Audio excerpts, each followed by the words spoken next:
महत्वपूर्ण चीज़ें हैं इकॉनमी से जो कि परीक्षा उपयोगी महत्वपूर्ण तथ्य हैं, इनको भी हम देख लेते हैं। तो इसमें आर्थिक नियोजन, तो भारत में आर्थिक नियोजन के संदर्भ में अर्थव्यवस्था एक स्वरूप तो उसका मिश्रित अर्थव्यवस्था का है। मिश्रित अर्थव्यवस्था का आशय निजी क्षेत्र और सार्वजनिक क्षेत्र का सह अस्तित्व, मतलब दोनों आपस में रहेंगे वो।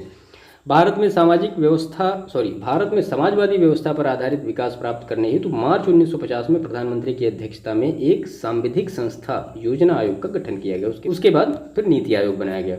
भारत में पंचवर्षीय योजना को लागू करने हेतु योजना आयोग के साथ साथ 1951 में राष्ट्रीय विकास परिषद का भी गठन किया गया। राष्ट्रीय विकास परिषद हेतु सभी राज्यों के मुख्यमंत्री एवं योजना आयोग के सदस्य शामिल होते हैं।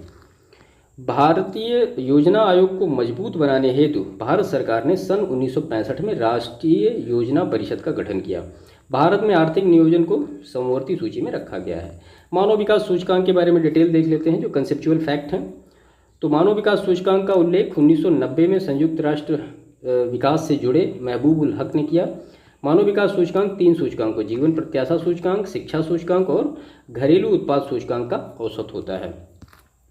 निर्धनता का कारण क्या क्या है, हम देख लेते हैं इसको। तो राष्ट्रीय आय का निम्न स्तर, जनसंख्या का अधिक दबाव, मुद्रास्फीति का जाल, चिरकालिक बेरोजगारी और एवं अल्प रोजगार, पूंजी की अपर्याप्तता, पुरातन सामाजिक संस्थाएं और आधारित संरचना का अभाव, तो ये निर्धनता के कारण हैं।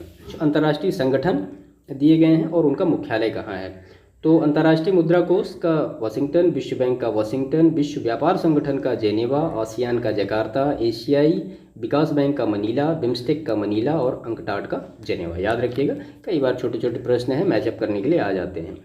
प्रमुख योजनाएं और कार्यक्रम हैं, कब शुरू हुए। तो प्रधानमंत्री किसान सम्मान निधि योजना 24 फरवरी 2019, प्रधानमंत्री जीवन योजना ये 28 फरवरी 2019, प्रधानमंत्री किसान पेंशन योजना 31 मई 2019, जल जीवन मिशन 15 अगस्त 2019, अटल भाषांतर योजना दिसंबर 2018, राष्ट्रीय पोषण मिशन 30 नवंबर 2017, संकल्प और स्ट्राइव योजनाएं 11 अक्टूबर 2017, दीनदयाल स्पर्श योजना 3 नवंबर 2017, साथी पहल को शुरू किया गया 24 अक्टूबर 2017 को।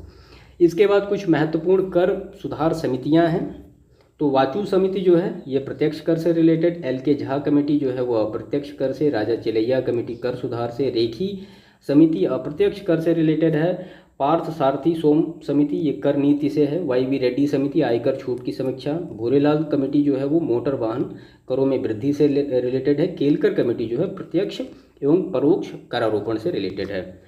नाबार्ड के बारे में डिटेल देख लेते हैं। तो नाबार्ड हिंदी में इसको कहते हैं राष्ट्रीय कृषि और ग्रामीण विकास बैंक, मुंबई महाराष्ट्र में अवस्थित भारत का एक शीर्ष बैंक है। इसे कृषि ऋण से जुड़े क्षेत्रों में योजना और परिचालन के नीतिगत मामलों में तथा भारत के ग्रामीण अंचल की अन्य आर्थिक गतिविधियों के लिए मान्यता प्रदान की गई है।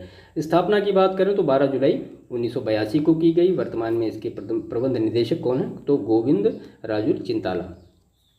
स्वयं सहायता समूह का बैंक लिंकेज कार्यक्रम क्या है, तो अनौपचारिक ऋण प्रणाली के लचीलेपन, सुग्राहिता, अनुक्रियाशीलता जैसे गुणों को औपचारिक ऋण संस्थाओं की तकनीकी क्षमताओं और वित्तीय संसाधनों के साथ संयोजित करने और ऋण वितरण प्रणाली में सकारात्मक नवीनताएं लाने की दृष्टि से राष्ट्रीय कृषि और ग्रामीण विकास बैंक ने फरवरी 1992 में सेल्फ हेल्प ग्रुप यानी स्वयं सहायता समूहों को वाणिज्यिक बैंकों से जोड़ने के लिए पायलट परियोजना शुरू की थी। ठीक है, जिसमें सरकारी बैंकों और क्षेत्रीय ग्रामीण बैंकों को भी शामिल कर लिया गया।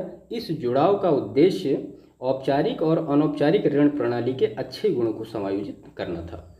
उसके बाद फिर जो क्षेत्रीय ग्रामीण बैंक हैं तो इनकी स्थापना नरसिंहन कमेटी 1975 में जो थी उसकी रिकमेंडेशन पे हुई थी, याद रखिएगा। आधार 26 सितंबर 1975 को केंद्र सरकार द्वारा जारी अध्यादेश के तहत 1975 में की गई। ये सारे ही फैक्ट बहुत महत्वपूर्ण हैं।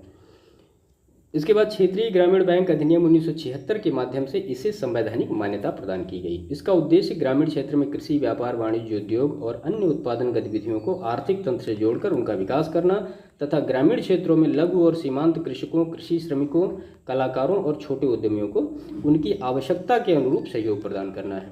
क्षेत्रीय ग्रामीण बैंकों का संचालन भारत सरकार, राज्य सरकार और प्रायोजक बैंकों के सहयोग से किया जाता है। क्षेत्रीय ग्रामीण बैंकों का विनियमन कौन करता है, तो वो नाबार्ड द्वारा किया जाता है। इसके बाद फिर प्रमुख आर्थिक समितियां हैं और उनसे रिलेटेड वो किस एरिया में काम कर रही हैं। तो किरीट पारेख कमेटी ये पेट्रोलियम पदार्थ के मूल्य निर्धारण से हैं। सुरेश तेंदुलकर जो कमेटी है तो गरीबी रेखा से नीचे की जनसंख्या के आकलन हेतु मानकों के पुनर्निर्धारण के लिए। उसके बाद अभिजीत सेन जो समिति है तो कृषिगत वस्तुओं के वायदा कारोबार हेतु। रघुराम राजन समिति वित्तीय क्षेत्र में सुधार हेतु। रंग राजन समिति तो भारतीय अर्थव्यवस्था के लिए बचत एवं निवेश का आकलन करने हेतु। नरसिम्हन समिति तो बैंकिंग क्षेत्र में सुधार हेतु। वी.के. चतुर्वेदी समिति तो सार्वजनिक क्षेत्र की तेल कंपनियों की वित्तीय स्थिति की समीक्षा हेतु। डी. सुब्बाराव समिति तो मौद्रिक नीति पर सलाह हेतु। सुब्रमण्यम समिति तो शैक्षणिक संस्थानों को डीम्ड विश्वविद्यालय का दर्जा प्रदान करने हेतु। राजा चेलैया समिति तो कर सुधार हेतु है। तो ये कुछ महत्वपूर्ण इंपॉर्टेंट फैक्ट थे जो कि परीक्षाओं में लास्ट ईयर पूछे गए हैं और आगे भी पूछे जाने की बिल्कुल संभावना है। तो यहाँ पे ये सारी चीज़ें हमने डिस्कस की। ठीक है।